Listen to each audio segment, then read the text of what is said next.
Welcome to Oh God, What Now, the politics podcast that has joined Blue Sky, so do follow us there. I'm Ros Taylor. On today's show, Keir Starmer's non-stop foreign diplomacy is under attack from people who want him to stay at home. Is he getting distracted from the problems here or busy rebuilding Britain's reputation abroad? Plus, who cares about local journalism these days? Well, Jim Waterson does. He left his job at The Guardian to set up London Centric, a modern outlet for London, as he calls it. He joins the panel to discuss what would get people reading local news again. And in the extra bit for supporters, as we wait for Trump 2.0, the sequel none of us wanted, let's distract ourselves with some other sequels. No spoilers for Gladiator 2 or Paddington in Peru, we promise. Let's meet today's panel. First, it's political historian and author of Behind Closed Doors, The Secret Life of London Private Members Clubs, Seth Thévoz. Hi, Seth. Hello, hello. I'd normally hesitate to return to Rudy Giuliani after you mentioned him extensively last week, but I see he's been forced to hand over his Mercedes-Benz. Why is this unfair? Well, not only does he argue that it once belonged to Lauren Bacall, which must be akin to some form of immunity, when they seized his 36 luxury watches, he argued that every last one of them had either been given to him by his father on his deathbed or else handed to him by 9/11 survivors, presumably amidst the burning rubble. He's had a bit of bad luck on this because if there's one person I find more fascinating than Rudy Giuliani, it's a gentleman named Ted Goodman, who is, for want of a better word, Rudy's gopher. And he's his sort of odd job errand boy who does various tasks for him. And Ted has just been accused by a court in a new filing of squirreling away assets on Rudy's behalf. Surely not. And he wants his trial date in January postponed so he can go to Trump's inauguration. Purely so he can be there, I take it. Absolutely. I'm sure there's no other reason. Next up, it's Guardian columnist and author of Politics, A Survivor's Guide, Raf Behr. Afternoon, Raf. Hi, Ros. You wrote in today's Guardian about the changes to farmers' inheritance tax. The government says relatively few estates are going to be affected, but the farmers aren't having it.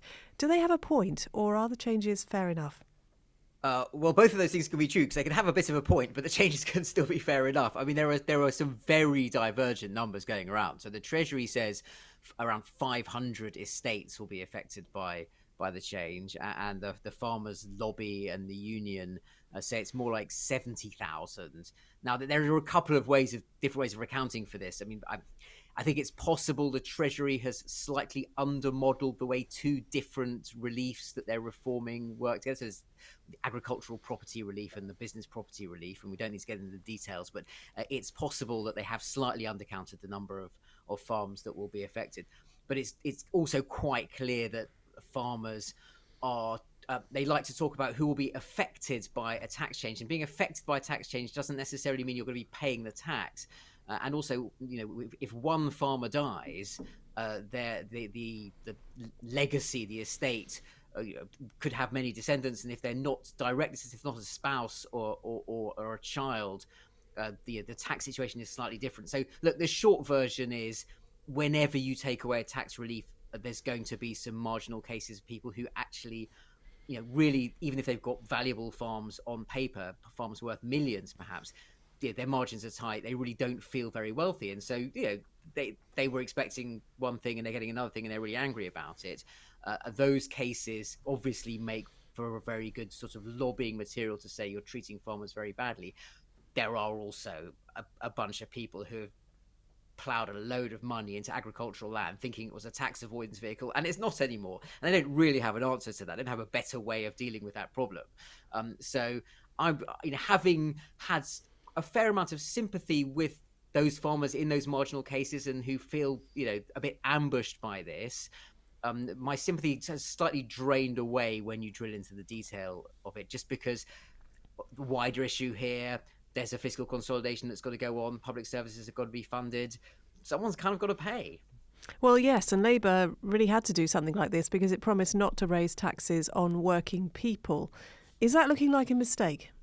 Well, we don't have the counterfactual where they ran a braver election campaign with better communicators in charge who could make an overarching case for progressive taxation and us all clubbing together and paying out of public subscription for wonderful public services.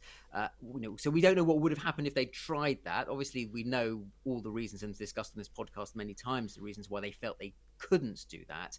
My instinct now, looking at how hard it's going to be to start scraping together pots of money from lots of different people. You had the withdrawing of the winter fuel payment for lots of pensioners. Again, a similar thing. Lots and lots of people can afford that. They don't really need that money, but there are going to be people who really, really do need that money who are going to lose it. And those cases really get amplified in the anger and the frustration. So, there's going to be more of this stuff. And actually, would Labour be in a better position if they just gone into an election going, you know what, Jeremy Hunt was really irresponsible to cut national insurance the way he did, and the Tories were just making up numbers. They weren't interested in the NHS. They weren't interested in funding public services.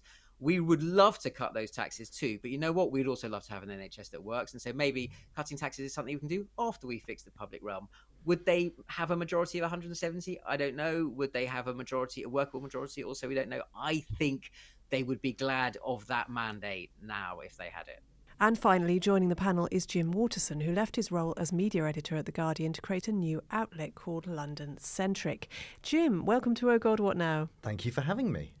I confess we are going to be talking a bit about London journalism later on, but not too much, I promise. So just to prove that we're not all about the capital, tell us about your favourite place in the UK outside London. Oh my goodness. Well, I did actually grow up some way away from London in rural North Yorkshire in a very small village. So let's go back up that way to Kirkham Abbey, just north of York. It's a beautiful curve in the river. You've got nice walking territory, and there's a pub that'll do you a good pint as well. So sometimes it's occasionally good to escape London and see what the rest of the country's like. Not too often though. Please subscribe. It is. Before we start, a special announcement. Starting this week, you can get 20% off a year's Patreon support for Oh God, What Now in our Black Friday sale. That's double the usual 10% discount you get when you pay annually instead of monthly. That means a year of early ad-free episodes, exclusive merchandise and Patreon bonus material, but most importantly, that warm feeling that comes from standing up for independent podcasting. And you can give it as a gift too. There's a link at the top of the show notes. So if your nearest and dearest are wondering what to get you for Christmas, maybe accidentally share that link in the family WhatsApp group. Or you could always just get it for yourself. That's 20% off a year of Patreon support for Oh God, What Now. Search Patreon Oh God, What Now, or just follow the link in the show notes.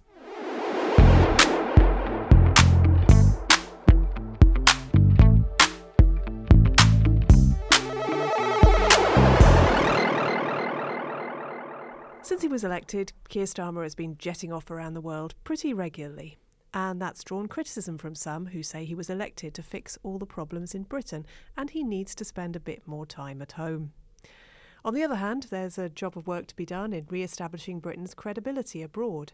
And Biden's decision this week to let Ukraine fire missiles into Russia shows just what an uncertain world we live in. Raf, judging by his schedule in recent weeks, which has included Rio, a small island in the Pacific, Budapest, Paris and Azerbaijan, the PM must be permanently jet-lagged. Did he have to go to all of these? Well, it's funny, you kind of would initially think surely not, it doesn't have to do every one of them. And then when you actually think about what they are, the climate summit, yes, a European political community summit, yes. I mean, Commonwealth heads of government, I mean, frankly, that's the one that you think ought to be disposable. But obviously it's the Commonwealth, it's very resonant, and, the UK isn't just another Commonwealth country. So, and he's rebuilding relations with European leaders, so Paris, Berlin, it is perhaps a bit unfortunate that these things have all sort of piled up early on in the Parliament. But also, as you said in the intro there, we're living in a time of extraordinary political volatility.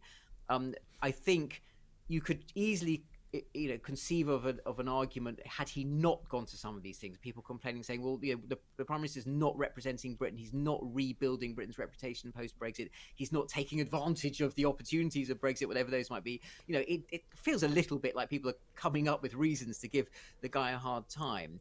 I think this is more a function of the very peculiar the sort of over centralization of British politics, the way the role of the Prime Minister folds in, it's quasi-presidential. It's almost a bit head of statey, because actually the monarchy is so removed from any of the actual business of statecraft. And he's got in Rachel Reeves a very powerful chancellor, and that role itself, that office is kind of dominating domestic politics, especially right now when budget issues are everything. So he's sort of got a domestic prime minister next door in the Treasury, and he's being a president out there in the world. So I find it hard to get exercised about this, to be honest. All that said, Jim, few of us expected Starmer to pay as much attention to foreign policy as he has. Rishi Sunak wasn't that keen on it, and it wasn't much debated in election campaigns. It never is. But were there hints that he would take it seriously that we should have noticed? Well, maybe this is the economic case, a bit like going to China, and I think he was the first British Prime Minister in 7 years to meet President. Is it Xi? I can never say it Xi right. Jinping. Yeah, and the fact that he's actually going out there and trying to rebuild, and the FT was trailing today that he's going to go out to the Gulf and to Saudi Arabia and basically go against some of the sort of, to hell with the human rights stuff. Let's get the trade going. Let's get some investment in Britain, because that's what we're all about now, apparently. So I guess maybe view it through that prism to a certain extent, that he needs to get any money he can and any investment he can. Yeah, I wonder if that's what's partly exercising his critics, the fact that he will be going to Saudi in the near future. Seth, as Jim mentioned, Starmer met Xi Jinping this week. He says he wants a strong UK-China relationship. Plenty of people on the left and the right of politics will point to the illiberal and authoritarian things that China does as a reason not to want a strong relationship with China. What is Starmer's thinking on this? Well, what he's emphasised on this is the need for stability in the relationship with China. I mean, we have rocked from one crisis, particularly espionage crises, many of them at China's instigation, it has to be said. There are definitely some benefits to just simply having dialogue. I mean, it does help to actually talk to these people. Bear in mind that Russia has not been a country we've been doing dialogue with at all, and you can build pressure on Russia via China in that way. What we're not talking about so much at this stage is around trade agreements and investment. There was certainly, 10, 20 years ago, the relationship tended to be, we want to make as much money as possible and we don't care about being overly dependent on China, and we'll just ignore our differences. Here he's actually said front and centre, we're not going to paper over the fact that we fundamentally disagree on things. That said, they got off to a rather bad start with Chinese security bundling several British journalists out of the room. So it really is sort of, rubbing our noses in the signs of all this. Can I just chip one more thing in there in terms of the relationship with China? Yeah. I think this is sort of a wrinkle, but I think it is important. But within Keir Starmer's domestic and economic agenda, the green transition is absolutely central, and Ed Miliband's department is the one that is the flagship policy leading institution that actually has something quite radical and bold to do, with Great British Energy. Now, all those renewable energy, the industries, the supply chains run through China in a massive way. And when you've got Trump coming to the White House and all these things going on, it is, the case for a pragmatic relationship with China anyway, if you consider what the opposite would be, which would be what, a non-pragmatic one, an ideological one, a dogmatic one. I mean, obviously you have to have some kind of pragmatism in that relationship. But then specifically when you think about the thing that Keir Starmer feels he has to do for growth, other than just generally hope it happens, that road runs through China. Yeah, we'll talk a bit about what Britain wants to call climate leadership in a couple of minutes.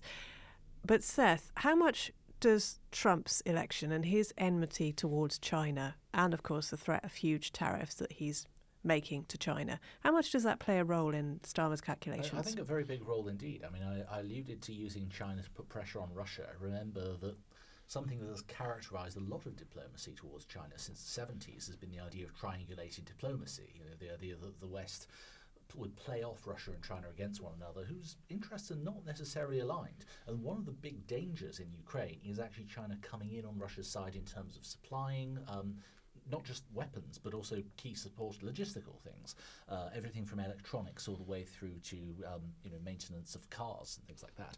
So the way that you can try and bring about at least some reticence, at least China thinking, okay, maybe we can play off the West against Russia in this sort of way, and maybe we don't need to take sides quite as strongly, that can actually play quite a key role. Raf, we heard a lot about global Britain in the years after the Brexit vote, and it seemed to mean, at the time, a tilt towards the Asia-Pacific region, and especially India and Australasia. What's happened to global Britain, that whole aspiration?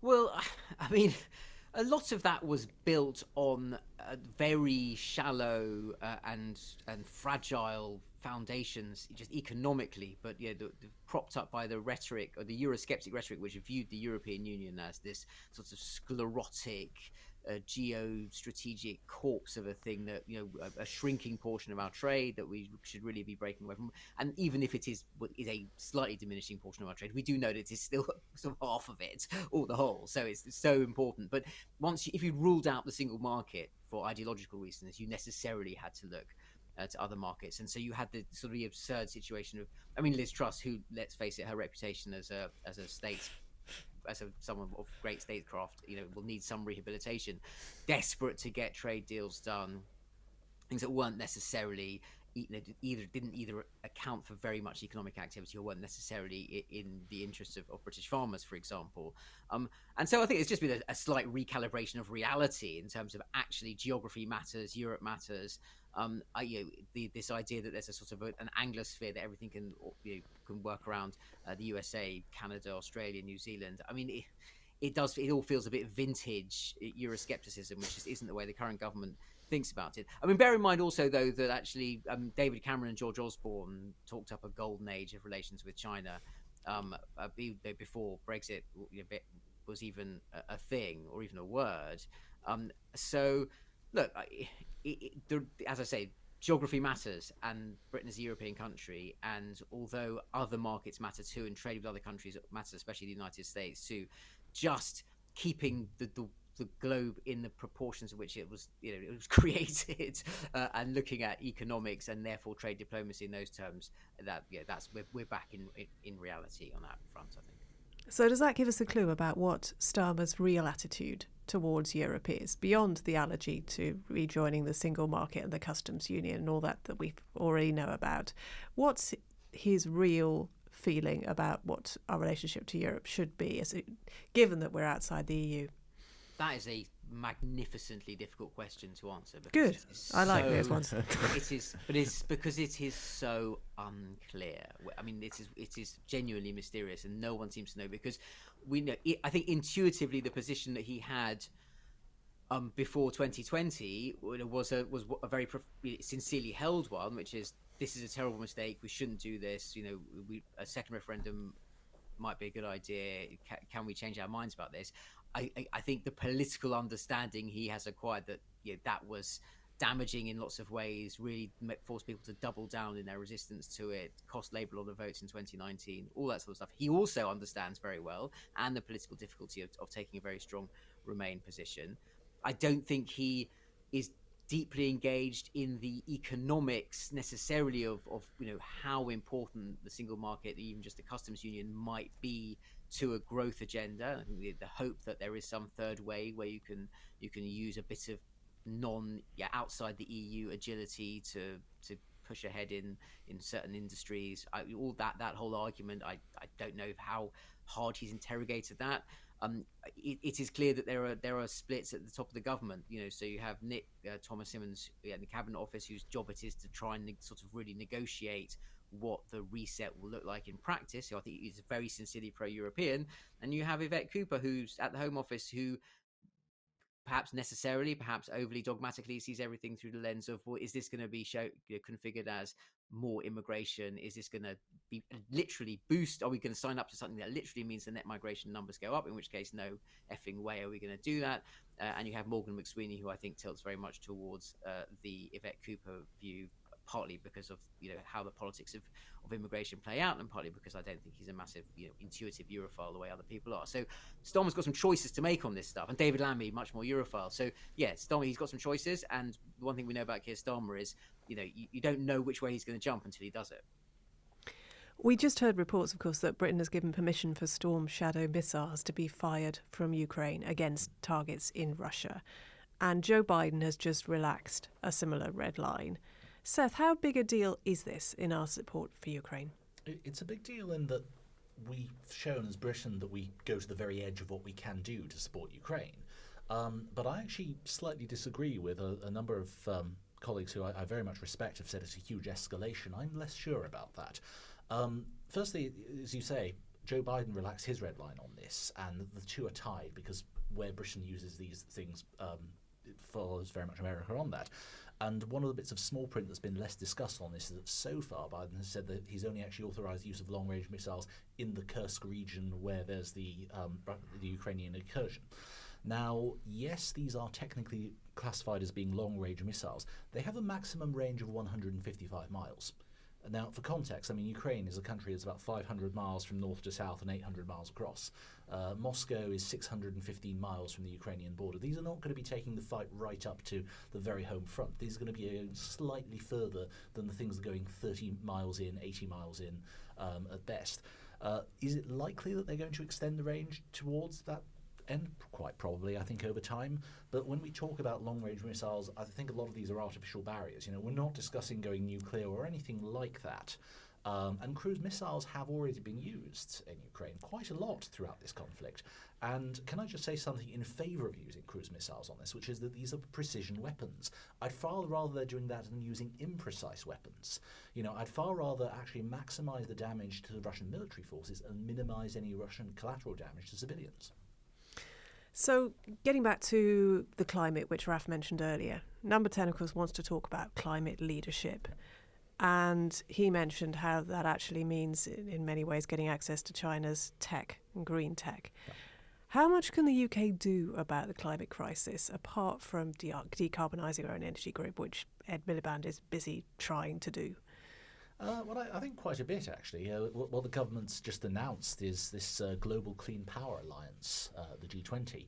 And they announced, well, they call it 12 nations. It's actually more than that, because as well as some quite big economies like, you know, Brazil and Australia and Canada, one of these economies is actually the African Union, which feeds directly into what Raf was talking about earlier, because a lot of the technology across African nations being used is Chinese technology that's been installed there over the years. And again, engaging with China on issues like this, and, you know, I'm as robust as anyone on the problems we have with China, but these are exactly the sort of things you need to be doing if you think that the United States is an unreliable partner on this. You know, if we're looking at the US unilaterally pulling out of everything in sight to do with the environment within a couple of months, which probably heading towards, that doesn't stop other economies of the world from continuing to do some work and making some progress.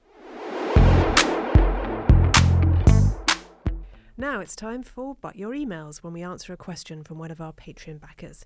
If you support us on Patreon, you too can submit a question to the panel. This week's question comes from Fiasco. Yes, Fiasco. How can Labour leverage the farmers' protest and get the message out that they are going after millionaires to bring us healthcare, he asks. Should they be? I feel they should be in a battle posture and fighting tooth and nail to not let the right eat away at them with misinformation and emotional arguments. Fight back, says Fiasco. What do we reckon about what can Labour do better to the comms to try and get their message across on this? Well, if Labour's trying to win over farmers, then they're doomed. As someone who half their family is a farming background, the odds of Labour winning them over in any case was probably doomed, and the odds of them winning over now is even less so. I find the idea that there's a rational element to this, or the response, quite funny. Sort of all these people on formerly Twitter, now Blue Sky, going, well, you know, actually, if you look at no, they just hate the idea of it. They're not going to back down. They're not going to listen to something you say about inheritance trusts and all of this. Yes, everyone in the farming community knew that the land prices were overinflated by James Dyson. That was something people were telling me 20 years ago. But you know, I love the idea that there is a sort of messaging solution to this. No, you will just have angry farmers for the next few years protesting in any way that they can. Well, you might not be able to win over the farmers, but can you actually win over the people who might be won over by the farmers? Well, Jeremy, unfortunately, Clarkson's Farm will be back for a fourth series, and they will need a topic. So you've got that sort of centre. Me and my inheritance tax. Exactly, yeah. It will be the entire theme for the fourth series. You just know it. I think this raises a really interesting challenge for Labour, though. I mean, again, it comes back to a little bit what I was saying earlier. You know, you've got to you've got to come out of the defensive crouch you were in for the election. I totally understand why they went into the election in a defensive crouch on budget and fiscal policy, but you have won and you've got a big majority. And I think we know that in the sort of the new Labour government, they looking back on it, Blair and Brown looking back on it, feel that they didn't move the frame enough. They still governed too much within parameters they felt were dictated by the other side. And you feel that happening very strongly here. Now, it's not easy. I mean, inheritance tax is the worst tax to try and pick a fight on, by the way, because 95% of people are never going to pay it or have to deal with it, but they still hate it. People it's a death tax. The resonance of it is appalling. So it's the wrong particular tax to try and have a fight over. But an argument about reaching over the heads of the Tories and a lot of the press, and going back to, for example, what happened in the pandemic, where we all stood together for universal public services. You make what I find amazing about this is that you look at what happened during the pandemic, when people really needed the government, the state, to step up and help them out. What did the Tories do? Right? They raised taxes and they borrowed money. Right? That's because those are the things you have to do if you want the public realm that's going to look after people, make people secure. They did a social democratic thing. Rishi Sunak paid everyone's wages from the exchequer. So it is entirely feasible to win that argument. I do think we can bang our heads against the reality that neither Rachel Reeves nor Keir Starmer is a terribly charismatic or sort of evangelically capable communicator, and that's just kind of annoying. We wish they could be better, but we can't change them on that front. It almost pains me to say this. I think there is a little bit more left populism wouldn't necessarily go amiss, actually, in some of this. Like, actually just going a bit hard on people who have really got absolutely heaps of money and have squirreled it away and are not paying their fair share. And there's perhaps a little bit too much squeamishness about that. Isn't it fascinating to see the Greens coming out very much on the farmers' side in all of this, when you might have them positioned maybe to the left of Labour on this? I found that really interesting, because they've now, of course, won these rural seats in addition to their sort of former Brighton and Bristol base. They've got these ones in, I think it's Herefordshire and either Suffolk or Norfolk, somewhere in East Anglia. I'm sorry to the listeners out there. But they've got that new support base of kind of back to the land voters. There was always a bit of a schism in the Greens on that, though, isn't there? Because there's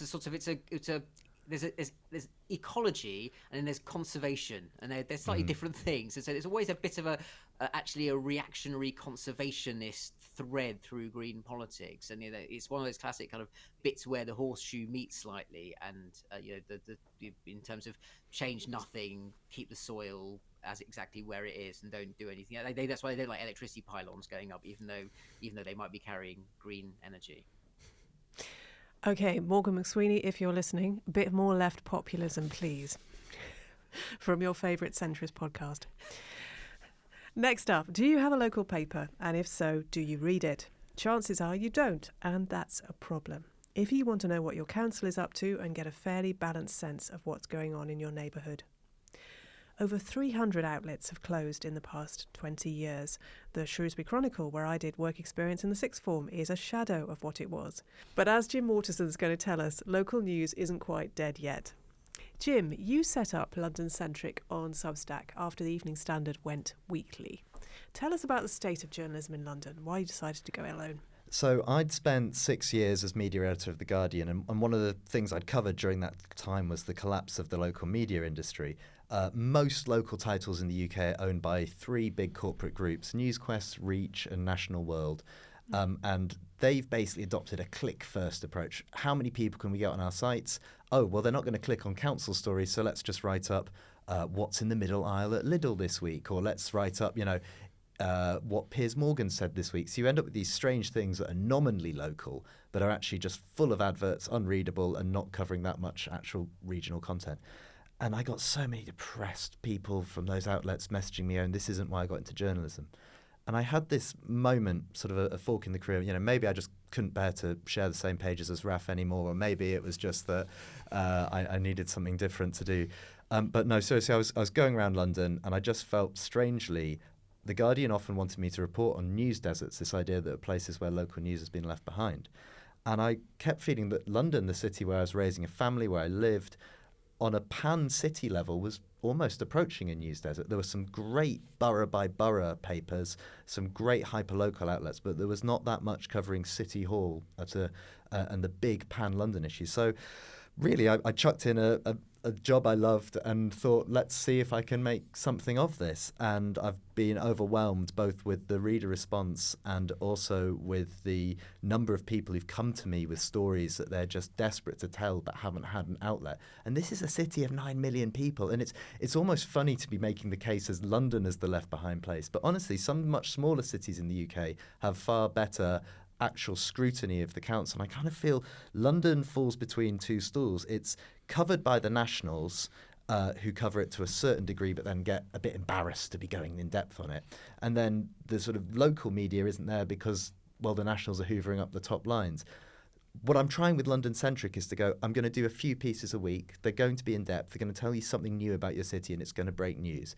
And that's the model, really. And I've been utterly overwhelmed by the response so far. People really get what I'm trying to do. And I've got so many things I'm trying to report out that there just aren't enough hours in the day to do it. So it's been overwhelming and brilliant. Yeah, well, I wanted to ask you about that because London is huge. I looked it up and it's actually the best estimate. It's just under 10 million people. Well, I'll up my target then, you know. I mean, that's more than Austria. London is bigger than Austria in terms of population. And there are so many stories. So what have you been focusing on so far? There's a few big topics. There's the mayor and how the city is run. There's transport, so I got hold of a load of documents relating to the congestion charging scheme by the mile that Sadiq was about to put in place but then pulled out at the last minute. I've done a big deep dive behind the scenes on the Transport for London cyber attack, which really no one was reporting on, this thing that knocked out all of their systems. Also been looking at housing. I've got a truly shocking story in housing coming up in the next couple of days that I've just been reporting just before coming on this podcast. But the things that really resonate with people are the ones that aren't the gotchas. They're the things that tell them something about why the city that they're living in is the way it is. It's not going to change the world, but one of the pieces that had the most impact was explaining why your phone signal is so bad in London, and that lit up so many WhatsApp groups because people finally understood that it was, it's not just the phone networks, it's the planning issues, it's London's physical buildings, it's environmental measures that stop data. So everything from traditional accountability journalism of councillors, poor housing, the police, but also some fun as well and some things that just make you understand the city that you're living in. That's the mix I'm going for. It's a work in progress, but people are really kindly giving me the benefit of the doubt and sort of buying into the idea that this is something that can be built over time.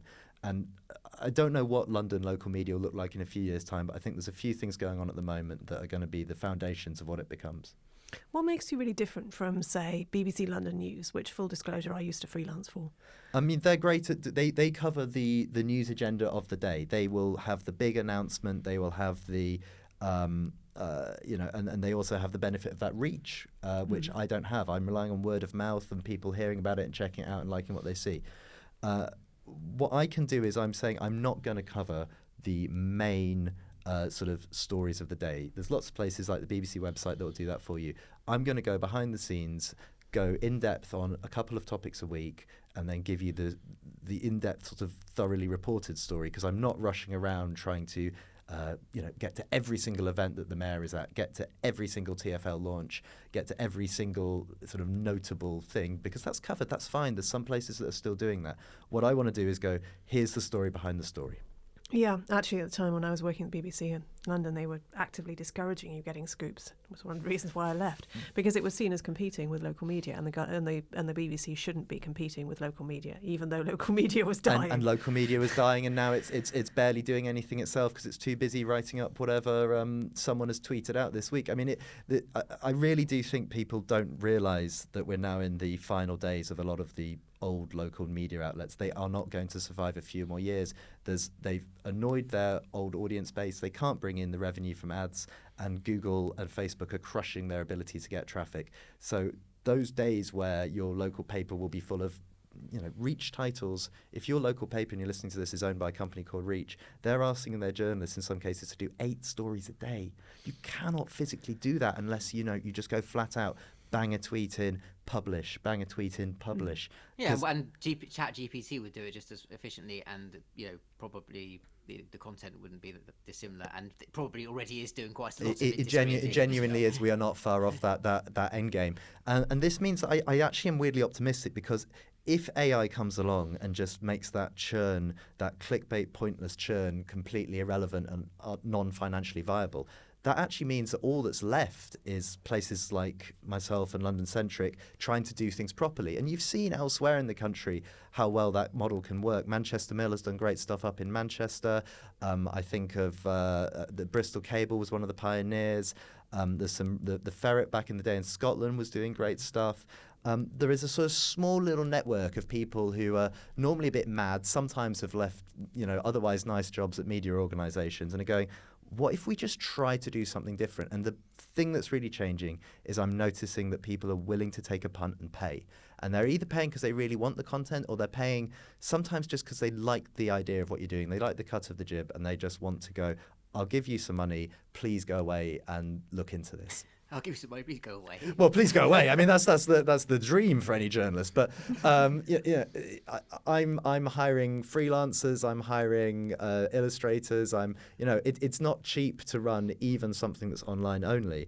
But I'm able to do that entirely because a not insubstantial number of people have already gone, okay, we see your pitch. We know it's early days, but we'll sign up and see how it goes.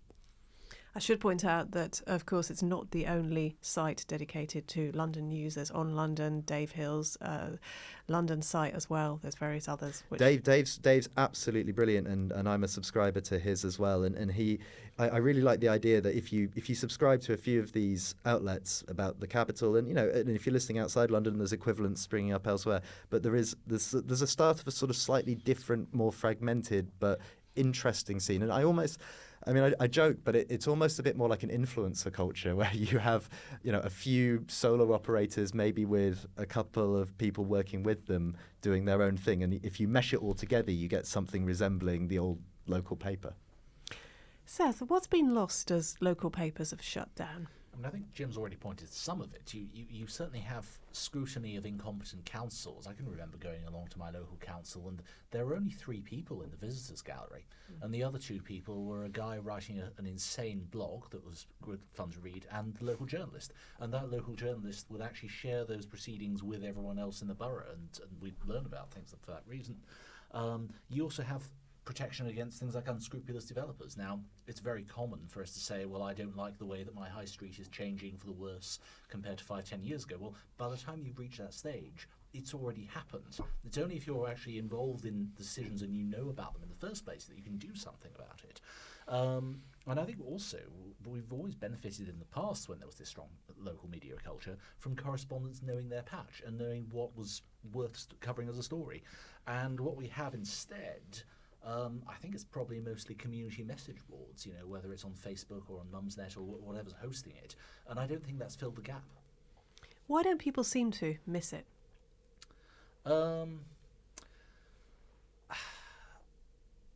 It's only when something's absolutely gone that you know that it's gone.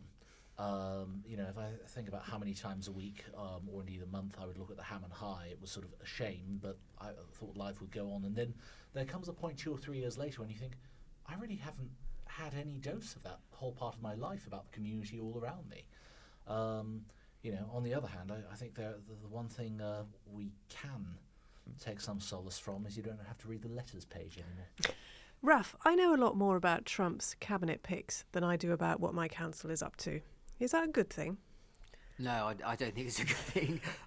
First of all, I'd advise you not to pay too much attention to the Trump choices anyway, just for anyone's mental health. It's probably a good idea to keep a certain cordon sanitaire from that stuff. But no, for the reasons that we've heard already, accountability, understanding what's going on, being able to be involved and make judgments about where you live. Your quality of life depends very heavily on an area from sort of a radius about 500 meters from where you live. So that's all local.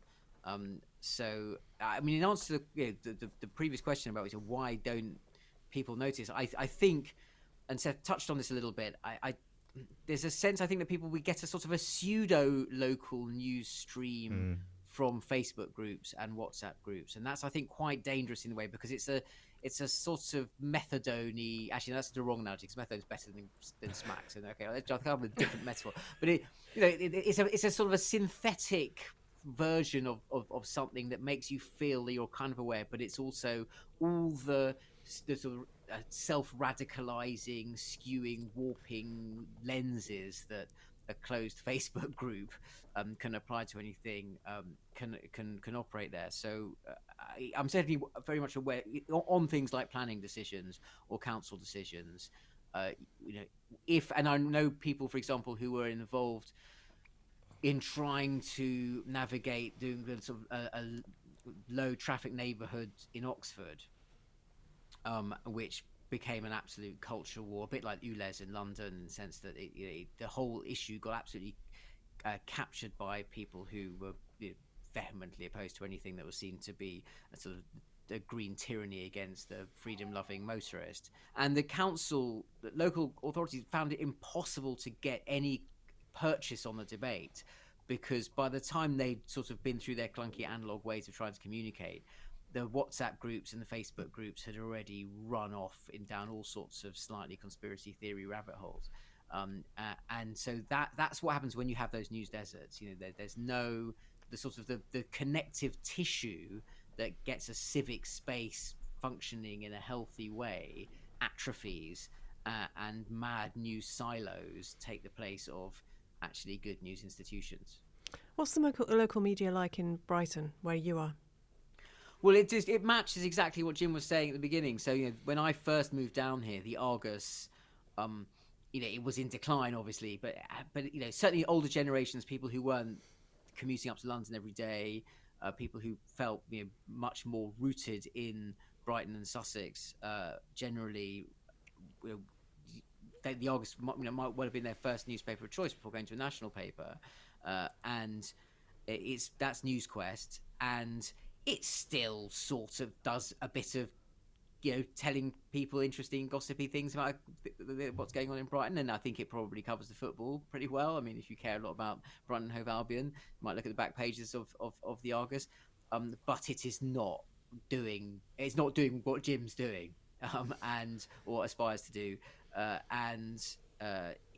there was another thing that a few years ago, and probably about 10 years ago now, a couple of guys launched something called Brighton and Hove News, and I don't know enough about it. My sense is it hasn't really cut through in the way. They got some money from the BBC, I think, through a fund to support local journalism.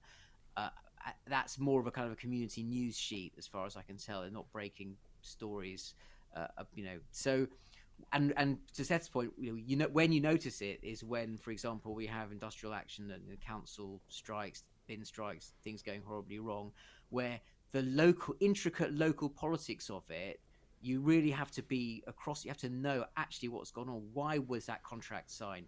Whose stupid idea was it to do that deal that mean that these are the terms on which the bins are going to be collected? All that sort of stuff, and that has. We are poorly served for that sort of news. There's been some London councils that I phoned up, and the press office, genuinely has given the impression of not having had a call from a journalist for a very long time. It's been very strange to experience it. And though I will say, and it's certainly not something I'm using or plan to use, but there are some interesting people who come to me who are looking at artificial intelligence for reporting on local councils and scraping all of the meetings. And in the absence of anyone actually being able to go along to the meetings, that actually isn't the worst idea in the world, to have sort of summaries produced of what's going on there. So, I think there will be something that emerges, because people want to know. They want to know what's being built at the end of their street. They want to know why the bins aren't being collected. I think I'm going to do a bin special on London Centric soon, actually. I'm obsessed with everything to do with refuse. And you see, people, and that's the other thing, of course, people say that they want to know the local politics. Really what they want to know is, how is it affecting me and my family on a day-to-day basis? It's not the politics is a sideshow to why is the school closing, or why do I still have 5 recycling bins outside my house? Yeah, school closing, that's a big issue in London at the moment. Lisa Nandy, Culture and Media Secretary, has talked a bit about supporting local media. Do we have any idea what she means in practice? Well, I hope that some of it flows directly into my account. No, I don't. I genuinely, actually, you know what? I'm quite. I really think that the reader support model, as this podcast shows and what others have shown, is a viable way to something that is more independent and not reliant on grants. I'd be very suspicious of something that relied entirely on government grants or something like that for providing local news, because who's marking your homework and who's deciding if you're the right way to do it? You should be punching quite hard, and financial independence lets you punch hard. In terms of support, there's a very boring technical. Can I go boring and technical? Sure, not for long. Really quickly, but every local council has to pay to put adverts in local papers, and that is single-handedly propping up the corporate press. If you took those away, a lot of these outlets would collapse overnight, and you could redistribute the money to more innovative forms of journalism. So there's about 30-odd million of public money being spent propping up papers that no one's reading. Indeed, that was the Guardian's business model, or a large part of it, for quite some time, as I recall, until the job ads stopped. Jim, what advice would you give to a journalist thinking of setting up a local news site? Just go for it and be bold, and start charging from day one. I really think that people get the need for it, people buy into the mission, but you've got to come up with the goods. I am waking up every morning first thing terrified that I am not providing my paying subscribers with what they want and what they expect. So it is full on and exhausting. But the best thing is the feedback from people who go, I have lived here for 20 years and I had no idea that's why this thing was like what it was until I read that thing. So when you write for something like The Guardian, you're reaching millions of people around the world. That is a massive kick. At the moment, I'm reaching tens of thousands in one city, but they really enjoy and care, and I can see the response. So it's much more personal and an individual form of journalism, and it's an interesting change from what I've been doing in the past. And have you had any legal threats yet? Because, of course, that's the big advantage of working for The Guardian. You've got the lawyers. Oh, I have had legal. I've been chased out of 3 different things. I've been chased off several doorsteps and an ice cream van depot. So that's for a future story that's coming soon. Definitely had legal threats. And it's... I think one problem is that I've had the benefit of learning and being trained by big outlets and have gained a lot of knowledge in the process. And that's a massive benefit that I've got compared to someone starting out cold. So we've got to question, it's okay for me to go off and set something up, but how is someone coming in as a 22-year-old when there aren't the jobs at local papers, or at least nothing resembling journalism on a lot of local papers? How are they going to get into an industry like this? Before we go, let's find out which important stories have gone under the radar this week. Raf, I understand you've got one about care homes.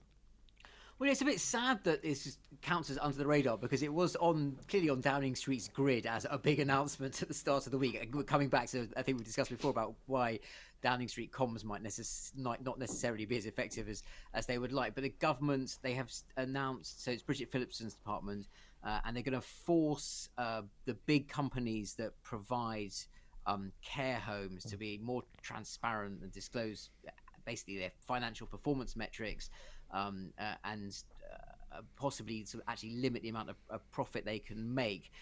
And this sounds very technical, but what it really gets to is something that's absolutely scandalous across various aspects of core service provision. So it's not just children's care homes, also in social care, nurseries, special needs schools. This happens a lot. Essentially, as council finances get hollowed out, it's places, there are too few places. Local government can't provide things, but they have statutory obligations to provide certain things, and then so they end up purchasing places from private providers, often owned by big private equity groups for profit, who can then charge whatever they want. So it ends up costing way more than it would have done if it had actually been an in-house state-provided function. But of course, that function isn't there, and so these private equity-owned private providers can massively gouge the taxpayer and massively accelerate the crisis in local government funding, and providing service that might be adequate, might be appalling. It's actually very hard to keep it accountable. So the fact that the government's looked at this and gone, right, now we've really got to do something about that, even if it's not yet much, I'm really heartened that they've got it in their sights. We just need good journalists to actually report on their findings, yeah? Exactly. Jim, go. Yeah. Seth? This week is the 30th anniversary of the Committee on Standards in Public Life. Oh, timely. Very much so. I mean, this was like quite a few of these institutions set up during the John Major years because of the huge wave of sleaze scandals that were around at the time. What's made it quite topical, actually, is that, having had a bit of a battering during the Johnson years because the Prime Minister just stopped paying attention, it's very noticeable that there's a school of thought amongst many Tories, which was quite vocal during the Tory party conference last month, that this is part of a new Labour plot, this device of John Major's, to basically take over the world with a whole bunch of these institutions that should be done away with as a clean sweep. So the Trumpian influence is alive and well in British politics in the sort of backlash against that. Well, we hear the word quango again. Jim, do you have an under the radar? Yeah, it's a story I would have been covering if I was still in my old media editor job at The Guardian. And it's the yet another load of celebrities have done their phone hacking claims against the Sun and the News of the World and had them settled. And it's quite extraordinary, this story, because it was a very much Groundhog Day whenever I did this annual story of another load of celebrities have sued the News of the World for phone hacking. And the reason I sort of bring it up as under the radar is because people can't actually believe how long this is going on. The first claim was in 2005. We're heading into a third decade of legal claims over hacking at newspapers. And it's still ongoing, and it just every single time another load of people come on, and then the claims are settled. And so still Rupert Murdoch's newspaper group is paying out, and there is no end in sight. So the good thing is this will probably be a story you could run again in another year, because at the rate that these things go. I'd love to have my phone hacked by the whole news setup. I mean, they'd get very bored, and just on the settlement, I would buy a house in Portugal. And mine is some news that came out today about the cost of private renting. It's gone up 8.7% in the last year. It was 8.4% in the previous 12 months, and you'll note that is very substantially higher than the inflation rate. So that means that quite a lot of people are paying even more for their rents, and the housing crisis is still a thing, and we still have to build these new houses. And that's the show. Thanks to Raf. Thank you. Seth. Thank you. And our guest today, Jim Waterson. Thank you for having me. Hang around for the extra bit after Demon is a Monster by Corner Shop, and a grateful salute to the supporters whose generosity keeps the podcast going. Remember our Black Friday sale, 20% off a year's Patreon support, the perfect present to subtly ask your family for. Follow the link in the show notes or search Oh God What Now Patreon to find out more. We'll see you next time.